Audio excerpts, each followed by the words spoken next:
दोस्तों, क्या वक्फ बिल की वजह से उजड़ने वाली है बीजेपी? क्या बीजेपी में हो गई है बगावत की शुरुआत? क्या मोदी और शाह का दाव उन पर ही उल्टा पड़ गया है? क्या वक्फ बिल की जल्द होने वाली है वापसी? क्या सुप्रीम कोर्ट में एक गवाही में ही पलट जाएगा यह बिल?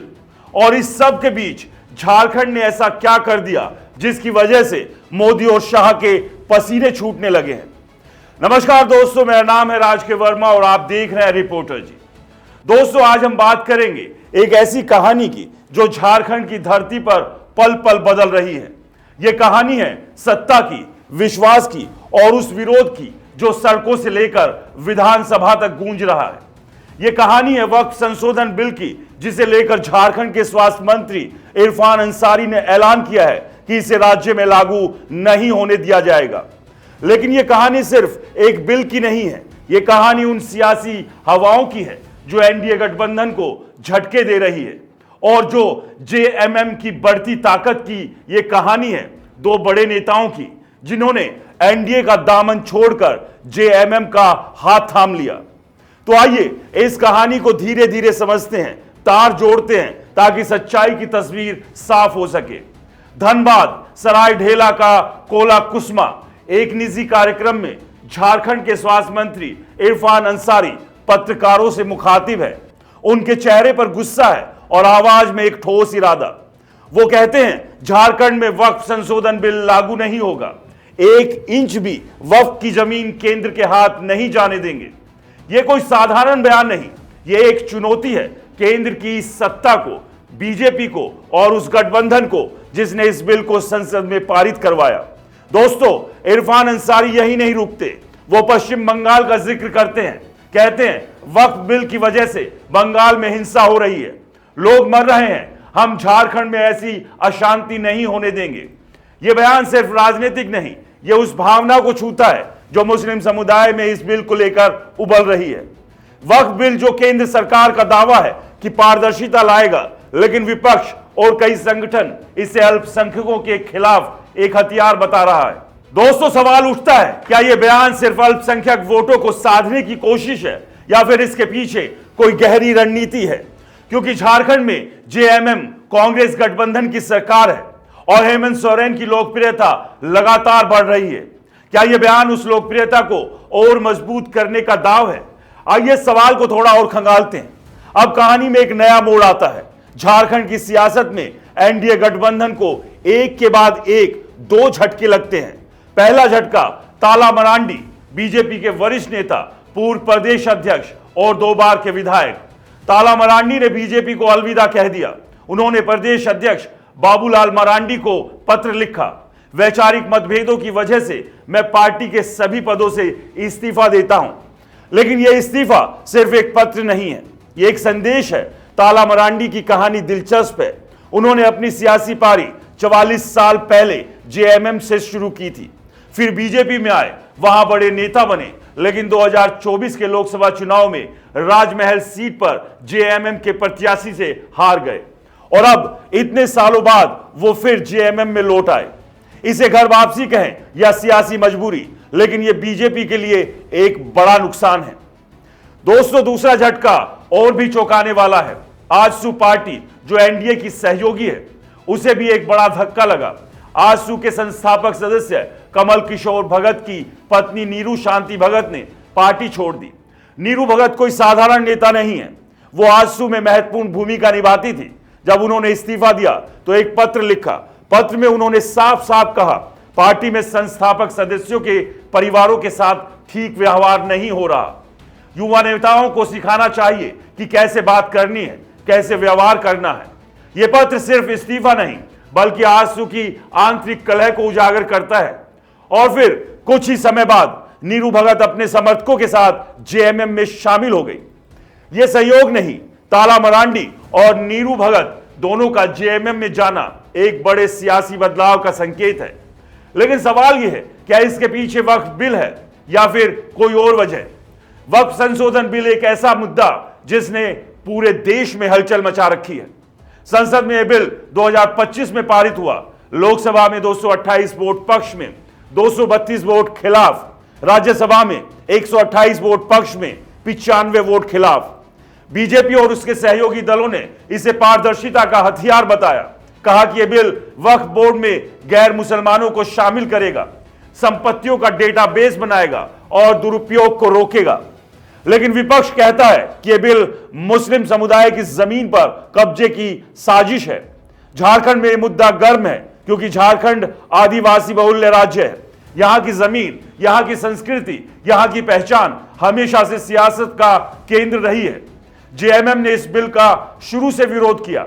जेएमएम के महासचिव सुप्रियो भट्टाचार्य ने कहा, जमीन राज्य का विषय है, केंद्र ने बिना हमसे पूछे यह बिल बनाया, हम इसे झारखंड में लागू नहीं होने देंगे।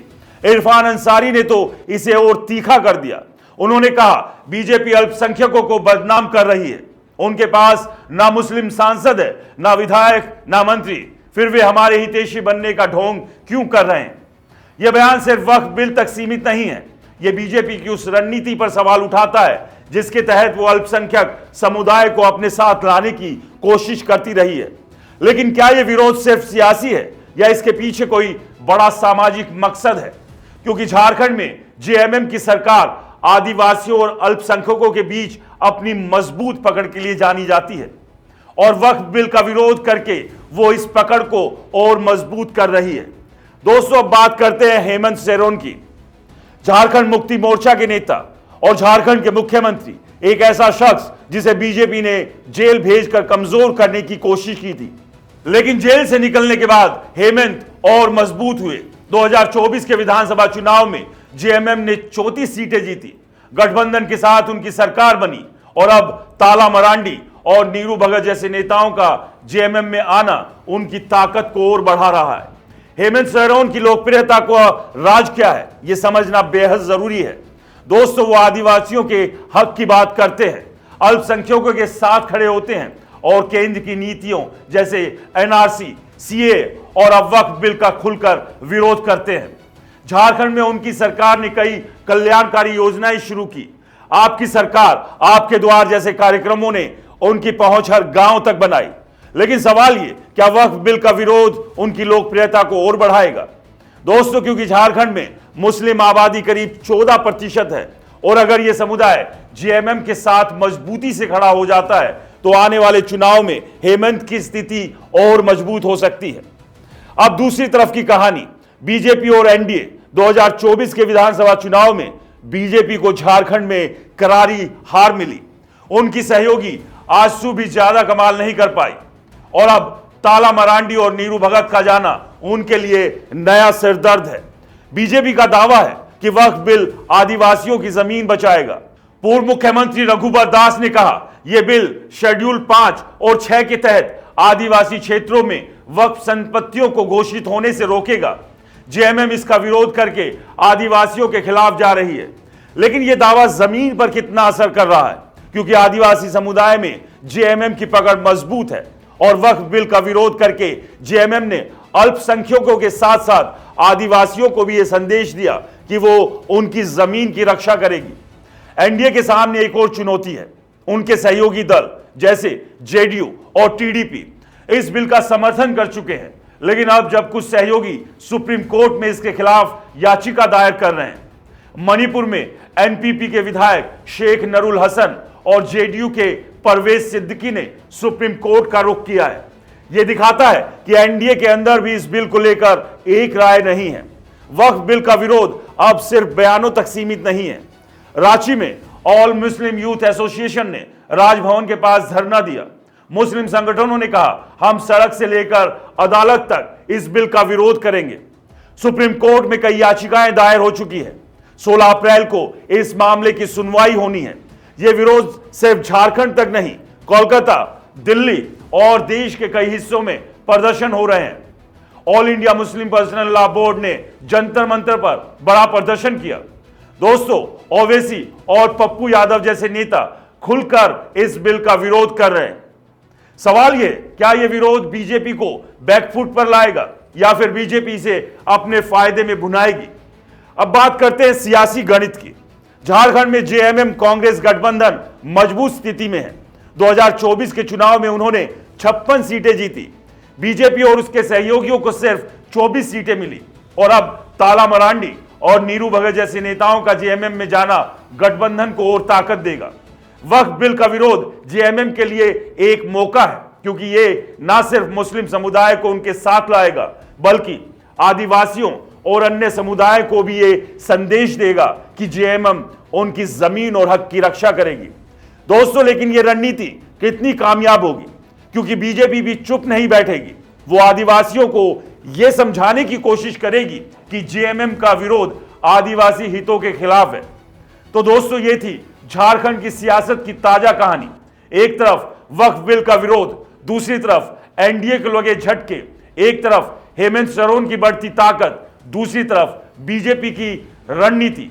लेकिन इस पूरी कहानी में सबसे बड़ा सवाल जनता का है। जब सड़कों पर हिंसा की बात हो रही है, जब जमीन के मालिकाना हक पर सवाल उठ रहे हैं, तब जनता क्या सोच रही है? क्या वो इस सियासी खेल को समझ रही है, या फिर यह सिर्फ तमाशबीन बनी हुई है? क्योंकि सियासत चाहे जितनी चाले चले, आखिरकार फैसला जनता के हाथ में होता है। और इस सब के बीच हमारी आप सबसे अनुरोध है कि इस बिल का विरोध करें, लेकिन हिंसा नहीं। और इस सब के बीच सबकी निगाहें हैं सुप्रीम कोर्ट के ऊपर। जब 16 अप्रैल से इस बिल को लेकर सुनवाई होगी, तो क्या सुप्रीम कोर्ट इस बिल को पहली ही गवाही में पलट देगा? यह देखना बेहद दिलचस्प होगा। और इस बिल को लेकर आप क्या सोचते हैं? हमें अपनी राय कमेंट्स कर जरूर बताएं। नमस्कार।